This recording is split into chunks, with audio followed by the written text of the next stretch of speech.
Bismillahirrahmanirrahim. Assalamualaikum warahmatullahi wabarakatuh. Bagaimana kabar Anda sekalian? Mudah-mudahan semuanya senantiasa dalam keadaan sehat walafiat.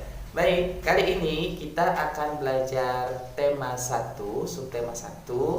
Kali ini kita akan mereview. Nah, kalaulah pada pertemuan sebelumnya pembelajaran kita sampaikan dalam materi berbentuk PowerPoint.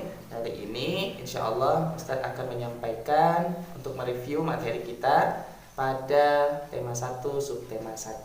Seperti biasa, sebelum kita memulai pelajaran kita, alangkah baiknya kita awali dengan bersama membaca basmalah. Bismillahirrahmanirrahim.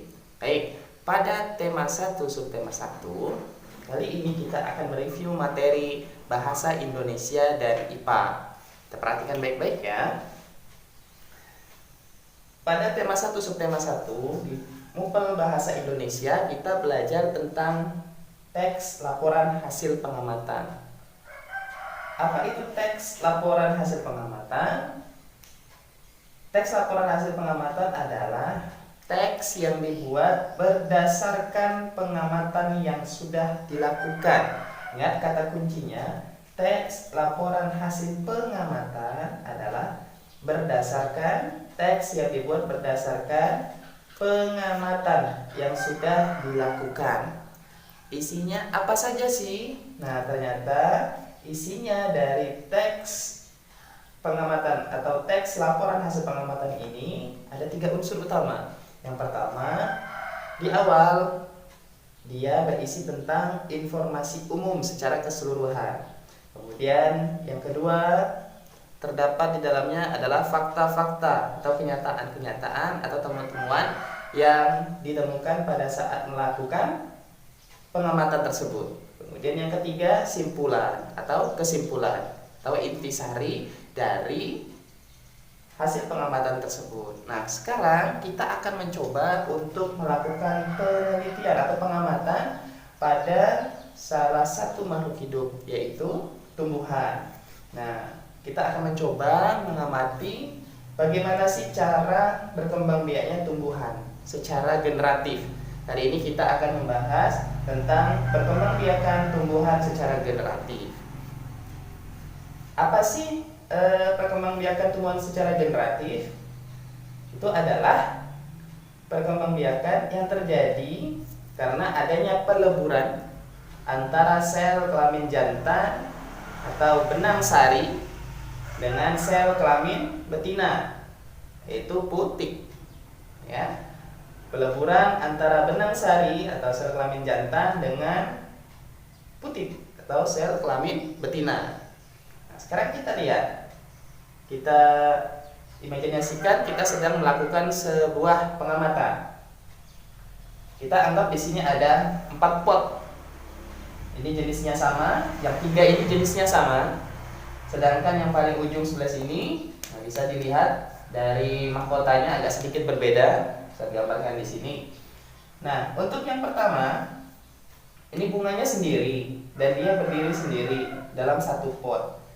Nah, ketika dia melakukan penyerbukan secara mandiri, maka itu disebut penyerbukan sendiri yang terjadi hanya di yang peleburan sel kelamin jantan dan sel kelamin betina yang terjadi pada bunga ini saja.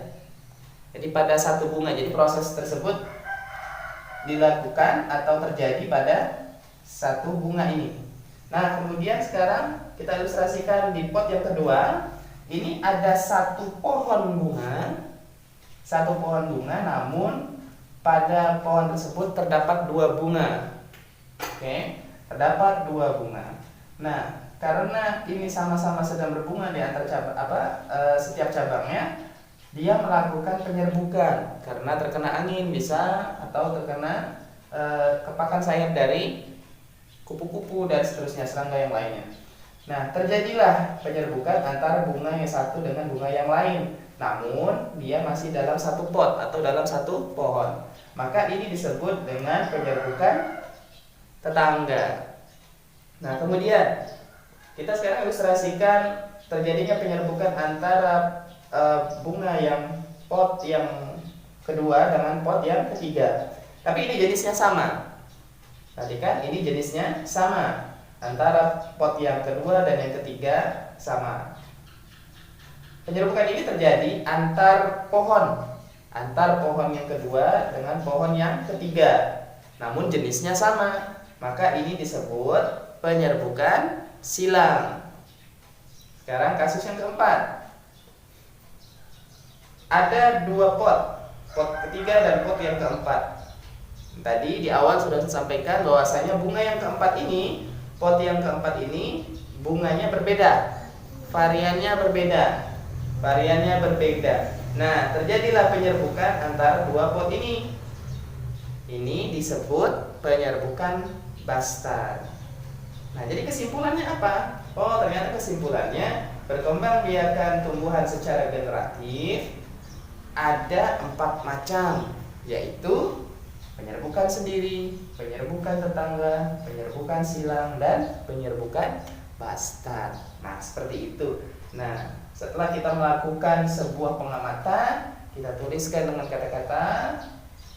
Nah, kemudian kita temukan fakta-fakta tadi atau temuan-temuan yang ada di lapangan. Nah, kemudian kita tuliskan ternyata perkembangbiakan tumbuhan secara generatif ada 4 macam, yaitu sendiri, tetangga, silang, dan bastard. Nah, itu merupakan dari simpulan. Baik, untuk penjelasan Ustadz mereview tema 1 subtema 1 di sesi 1 ini cukup sekian. Terima kasih atas segala perhatiannya. Mudah-mudahan bermanfaat. Kita akhiri dengan membaca hamdalah alhamdulillahirabbil alamin. Ingat pesan Ustadz, sholat di awal waktu, baca terus Al-Quran dan tambah terus hafalannya. Sayangi orang tua dan bantulah mereka, dan jaga kebersihan dan jaga kesehatan. Terima kasih. Assalamualaikum warahmatullahi wabarakatuh.